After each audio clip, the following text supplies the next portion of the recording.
Welcome to German Lesson 6. Today we will enter into the classroom, the Klassenzimmer. And there we will start learning about one of the most beautiful and entertaining things in German, the beautiful triplet of der, die und das.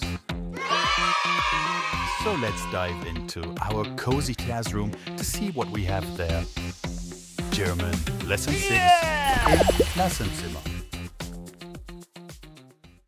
Welcome back everyone. We hope you have survived your midterm exams well. During the past weeks, we have learned how to use action words in German, and now we are going to explore the use of the articles der, die und das.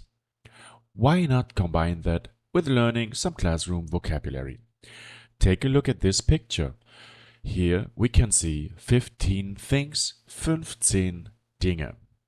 Coming with the article die, which is feminine, we have die Tür, the door, die Tasse, cup, die Tafel, board, die Lampe, lamp, die Flasche, the bottle.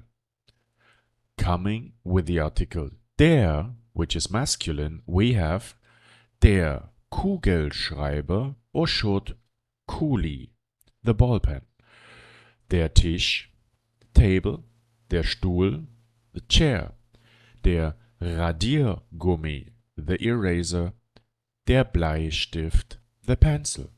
And coming with the article das, which is neutral, we have das Fenster, the window, das Heft, das Whiteboard, whiteboard, das Poster, poster und das Maskottchen, the mascot.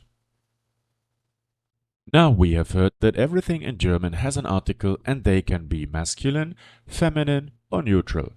And of course, as you might expect, these articles match with a third person. Here we have er matching with der, sie matching with die, and es matching with das. Unlike in English, where every single thing is it, in German we gender things. With this, we can say der Stuhl ist blau or er ist blau. Die Tasse ist rot or sie ist rot. Das Maskottchen ist grün or es ist grün. With that, we have the articles der, die, das. They go along with er, sie, es. And with that, let's complete our overview. Just as in English, where we can also use the article a, in German we can do the same.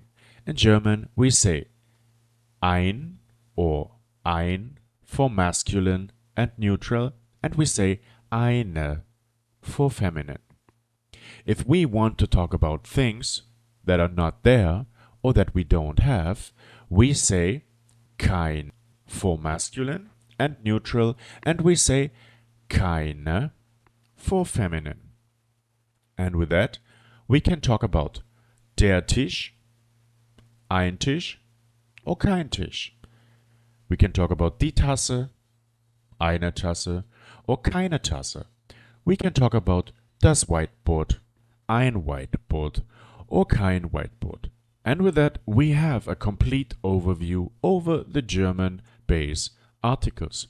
Now, try your preparation tasks and see you in class. Bye bye, Ingat.